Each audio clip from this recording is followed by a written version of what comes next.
Imam Ghazali, Bridging Reason and Revelation in the Pursuit of Truth. In the chronicles of Islamic history, few figures stand as tall as Imam Ghazali, a towering intellect whose life and work have left an indelible mark on the world. Born into an era of profound philosophical and theological inquiry, Ghazali's journey from a young scholar in the heartlands of Persia to one of the most revered spiritual and intellectual authorities in the Muslim world is a testament to the transformative power of knowledge and inner reflection. His tireless pursuit of truth, bridging the realms of reason and revelation, not only reshaped the course of Islamic thought, but also laid the groundwork for a holistic understanding of the human experience, one that continues to resonate in our quest for meaning and purpose today. Abu Ḥāmid Muḥammad ibn Muḥammad al-Ghazali, commonly known as Imam Ghazali, stands as one of the most influential Muslim scholars in Islamic history. Born in 1058 CE in the town of Tus, located in present-day Iran, Imam Ghazali's contributions to philosophy, theology, and Sufism have left an indelible mark on the intellectual landscape of the Islamic world. His life and works not only reshaped Islamic thought, but also provided a bridge between the classical traditions of the past and the evolving intellectual currents of his time, which continue to resonate in contemporary discussions on science and philosophy. Imam Ghazali's early life was marked by both promise and tragedy. He lost his father at a young age, and his upbringing was entrusted to a close family friend who was a Sufi. This early exposure to spirituality would later play a significant role in shaping Ghazali's approach to theology and philosophy. Recognizing his prodigious intellect, his guardian ensured that Ghazali received an excellent education. He began his studies in Tus, where he learned the basics of Islamic jurisprudence and theology. Ghazali's pursuit of knowledge took him to the great centers of learning in the Islamic world. His first major move was to Jurjan, where he studied under the renowned scholar Imam al-Juwayni, also known as Imam al-Haramain, who was one of the foremost theologians of his time. Under Imam al-Juwayni's tutelage, Ghazali mastered a wide array of subjects including Islamic jurisprudence, fiqh, theology, kalam, logic, and philosophy. His brilliance did not go unnoticed, and he quickly gained a reputation as a scholar of extraordinary depth and insight. After the death of Imam al-Juwayni, Ghazali was invited to the Nizamiya College in Baghdad by Nizam al-Mulk, the powerful vizier of the Seljuk Empire. At the time, the Nizamiya College was the most prestigious institution of higher learning in the Muslim world, and Ghazali's appointment as a professor there was a testament to his intellectual stature.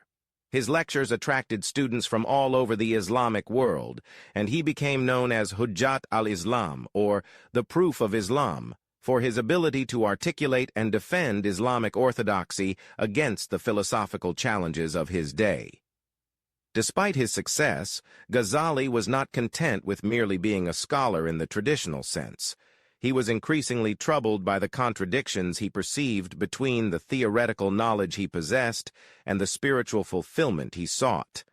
This internal crisis culminated in a dramatic turning point in his life in 1095 CE. Ghazali abandoned his position at the Nizamiya College, left Baghdad, and embarked on a journey of spiritual self-discovery. For over a decade, he traveled across the Islamic world, visiting holy sites, studying under various Sufi masters, and engaging in deep contemplation and meditation. During this period, Ghazali produced some of his most profound works, including his magnum opus, Ihya Ulum al-Din, the revival of the religious sciences. This work is a comprehensive synthesis of Islamic teachings, encompassing jurisprudence, theology, ethics, and spirituality. In it, Ghazali emphasized the importance of inner transformation and the cultivation of the heart as the foundation of religious practice. He argued that mere outward adherence to religious rituals was insufficient for true piety. Rather, one must also strive for sincerity, humility, and a deep awareness of God. Ghazali's philosophy was not limited to theology and spirituality. He also engaged deeply with the philosophical and scientific ideas of his time. His engagement with philosophy is perhaps best exemplified by his work Taḥafut al-Falasifa, The Incoherence of the Philosophers, in which he critically examined the ideas of Muslim philosophers such as Avicenna, Ibn Sina, and Al-Farabi, who were heavily influenced by Greek philosophy, particularly the works of Aristotle and Plato. Ghazali did not reject philosophy outright, but was critical of what he saw as the over-reliance on rationalism and the neglect of spiritual and metaphysical dimensions of reality. In Taḥafut al-Falasifa, he argued that reason alone could not lead to ultimate truth, as it was limited and prone to error. Instead, he advocated for a balance between reason and revelation, where reason is used to understand the world, but revelation provides the ultimate guidance for living a righteous life. Ghazali's critique of philosophy had a profound impact on the development of Islamic thought. His work led to a decline in the influence of Greek philosophy in the Islamic world and a shift towards a more theology-centered approach to knowledge. However, his critiques were not meant to dismiss the value of scientific inquiry. Rather, Ghazali sought to ensure that science and philosophy were grounded in a spiritual and ethical framework, preventing them from leading people away from the truths of faith. In the realm of science, Ghazali's contributions are often viewed through the lens of his philosophical and theological critiques.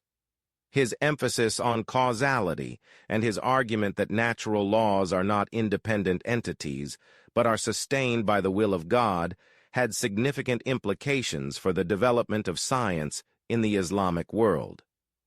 While some have argued that this view stifled scientific progress by discouraging inquiry into natural causes, others contend that it encouraged a view of the universe as a coherent, purposeful creation that could be studied and understood as a manifestation of divine wisdom. Ghazali's influence extended beyond the Islamic world, particularly through his works that were translated into Latin and studied by medieval European scholars. His ideas contributed to the intellectual discourse in Europe during the Middle Ages, particularly in the areas of ethics, metaphysics, and the philosophy of religion. The tension he highlighted between faith and reason became a central theme in Western philosophical debates, influencing thinkers such as Thomas Aquinas and others in the scholastic tradition. The relevance of Imam Ghazali's thought in contemporary times, especially in relation to scientific development, lies in his approach to integrating different forms of knowledge. In an era where science and religion are often seen as opposing forces, Ghazali's work offers a model for reconciling these two domains. His insistence on the importance of both reason and revelation challenges the modern dichotomy between science and faith, suggesting that they can complement each other rather than being mutually exclusive. Ghazali's critique of the philosophers also raises important questions about the limits of scientific inquiry. His argument that reason has its limitations and that there are aspects of reality that transcend rational understanding is particularly relevant in the face of the complex ethical dilemmas posed by modern science and technology. Issues such as genetic engineering, artificial intelligence, and environmental degradation require not only technical solutions, but also a moral and spiritual framework to guide their development and application. Ghazali's emphasis on the ethical dimensions of knowledge reminds us that scientific progress must be aligned with the broader goals of human well-being and the preservation of the natural world. Moreover, Ghazali's work on the revival of religious sciences highlights the importance of holistic education that nurtures both the mind and the soul. In a world where education is often narrowly focused on technical skills and measurable outcomes, Ghazali's vision of education as a means of moral and spiritual development offers a valuable corrective. His approach encourages a broader view of knowledge that includes not only intellectual achievements, but also the cultivation of virtues such as humility, compassion, and integrity. In conclusion, Imam Ghazali's life and works remain profoundly relevant to the contemporary world.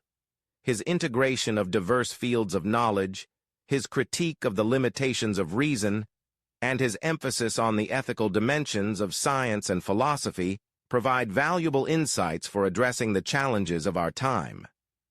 Ghazali's thought encourages a balanced approach to knowledge that honors both the intellectual and spiritual aspects of human existence, offering a vision of harmony between science, philosophy, and religion that continues to inspire scholars and thinkers across the world.